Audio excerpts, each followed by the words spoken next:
Quickly, let's talk about what happened at Old Trafford. Manchester United, they did host the Toffees. Everton, of course, this is the very first home league game for Ruben Amorim, their new head coach in charge. Of course, it was a decimation of 4 goals to nothing. Prior to that very game, during the era of Erik ten Hag, Manchester United, they've never won a game scoring 4 goals. It has never happened under the era of Erik ten Hag. Of course, since about 3 years, this is the very first time it is happening under Ruben Amorim, the new man that's currently in charge. Manchester United making up a statement win against the Toffees. Tony Bobo, should their fans celebrate, or it is just Everton? Come on, just Everton. I think it's just no disrespect. I think it's just Everton. Yeah, I think it's just Everton. Manchester United fans should just take a chill pill and relax. Yes, observe.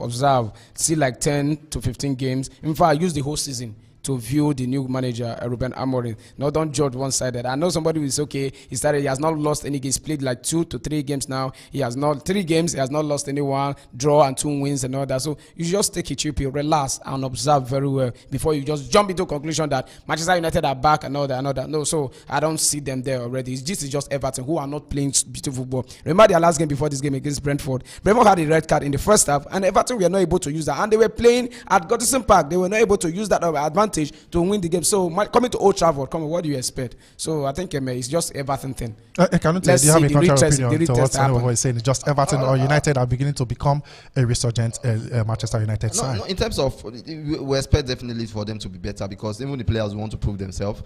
And it was a game, regardless of, even with ten Hag, I'm not trying to say, even with ten Hag, I feel that Manchester United would have still find a way to defeat Everton. This Everton, to me, they are one of the poorest side in the Premier League. During Erik ten Hag's era, yes, it has been wins for Manchester United versus Everton, be that the Goodison Park or Old Trafford. Exactly. So I think a win is a good win for Manchester, especially when you have the chance. If you saw 2 goals that Everton players, how they collected the balls from in terms of the counter. I think Dalo collected the ball from the defender, and you wonder what kind of defender I would never would give such a ball. Even the deflection from Brentford. Exactly, such a ball to carelessly. And so to me, Everton, you saw Manchester United play Ipswich. I'm not saying, but Ipswich is a better side compared to even Everton. Okay. Just that Everton is more experienced, and they have a more experienced manager and a more experienced side. That's why probably they might have a chance to survive than Ipswich. But in terms of footballing side, Ipswich is more better. For Everton, to me, they actually played well. At the beginning of the game, they were playing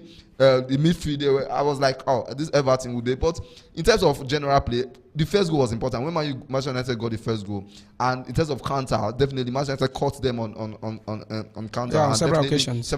And Everton, it was an expected win, to be fair. But okay, the 4-0, probably the scoreline wasn't expected, but definitely that game was a game that Manchester United would have won. Looking at the lineup, Ruben Amorim deployed in that very game, there were still changes. In these 3 games, there have not been a consistency with the starting 11. There has been changes either from the midfield or from the attack position. This time, the man that scored a brace in their last game, he never started this game. Talking about Rasmus Højlund, he never even played any minutes in that very game. Of course, he had to start Rashford as the striker. Joshua Zirkzee putting him in a 9.5 position, playing behind Marcus Rashford. In some situations, there was a switch in that very game, but automatically that was the position where he played, and of course, they delivered.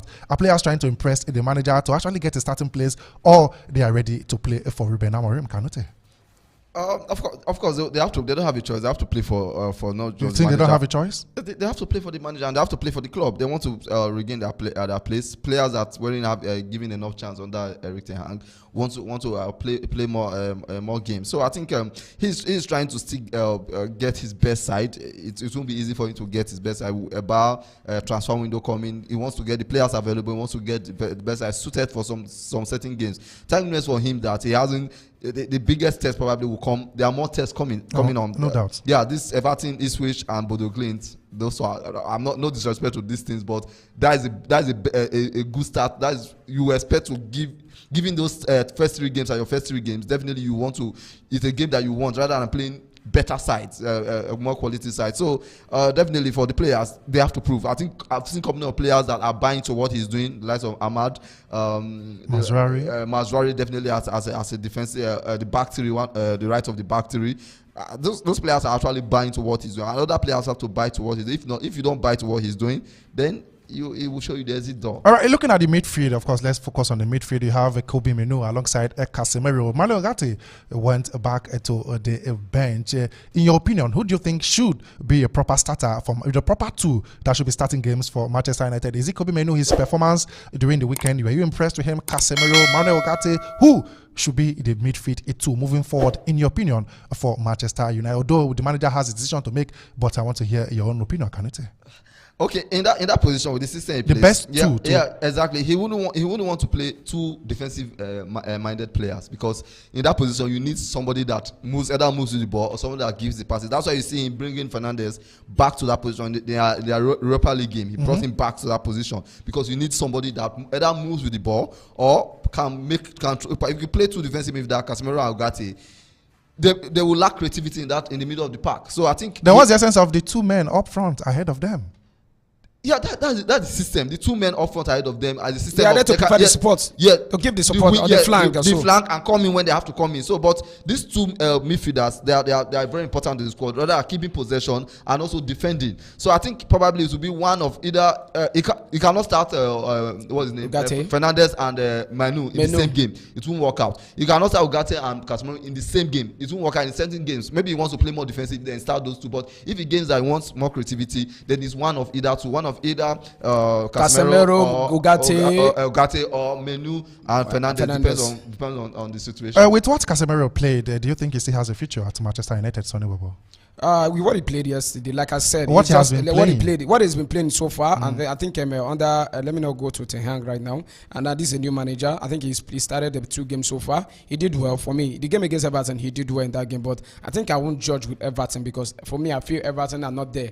They are not there until you play a top side. Then we'll say that. But I think, with what he's done so far, I think he deserves to play, because that game against Everton, he really controlled the game and he played a very good football. So I think yes, he has a chance at Manchester United. Amad Diallo, what a player! This is a player that when Erik ten Hag was there, benched him to start Anthony most of the time ahead of Amad Diallo. Can you tell he's come into the Ruben Amorim side and proven that he is a quality player. Playing from the attacking side, playing as the right wing back, he has been outstanding for Ruben Amorim and Manchester United. Amad Diallo. Yes, I think he's one of the players that probably have bought in to what Amorim wants as a right winger, because Amorim also used, if you go back to Sporting Lisbon, there was a certain winger that he used as a right winger also. I think he played against Arsenal during the Champions League match. So he uses such player that, okay, you have to defend, but going for in terms of counter, a player that is good on the ball, that is fast. So I think he has bought into one of the players that have bought into. But there are bigger challenge, bigger tests to come to see more of what he can do really in that position. We talked about links coming from Joshua Zirkzee, linking him to Juventus, of course, reuniting him with former manager Thiago Motta. With his performance yesterday, will he stay put at Manchester United? If he stays, though, will he get the playing time? Is he of quality to totally buy into what Ruben Amorim has for Manchester United? Joshua Zirkzee. Okay, he scored 2 goals yesterday, and I saw the celebration and everything. He was like, okay, I've arrived, but I don't think he has a place with Manchester United. We've seen other games that he has played. I think he has not been putting in the shape. I think I will still go down. It all boils down to the team they play, their opponent, Everton. They are not there. So if they have a better opponent, even Rashford will not be doing what he's doing right now. Let's not forget that. I think I'm trying to deviate a little bit now. Let's not forget that the first season with Erik ten Hag, he did well. Now this is a new manager and he has started again. So people are like, he's back. But I don't think Rashford is back. So for Zirkzee, I don't think he has a future with Manchester United. Despite let's not forget the fact I'm giving him his flowers for scoring those 2 goals. But with a better team, I don't think we're able to do that. Irrespective of the team they went up against, can you say Ruben Amorim deserves flowers at Manchester United? Quickly. Of course, but like Sonny said, I think it's quite too early to. No doubt, it is. Exactly, it's quite too early to with the opponent. Normally, I used to say, I have said this, but even Ten Hag, these 3 games that Manchester United have played under Ruben Amorim, I think Ten Hag probably would have had almost similar results. I'm not talking about playing style, but similar results to what he had. Like Everton, you talked about the record they had against Everton. The Ipswich, he has that ability to get a narrow win in this kind of matches. Then Bodo Glimt. So I think this is not the test. When the bigger test comes, and it's coming very soon, this is where you have to judge his tactics, to know the application of the players, so how the players can apply what he wants and how they will go from there. A very big congratulations to Ruben Amorim, Manchester United. Of course, it has been a very good start for him. Players putting in 100% shift to actually get desired result. Of course, it was a decimation coming for over 3 years. United have not won a league game with that margin, but it happened under Ruben Amorim. Once again, a big congratulations to Manchester United. Hopefully, Sean Dyche and the Toffees will find a way back, keep their head above the waters.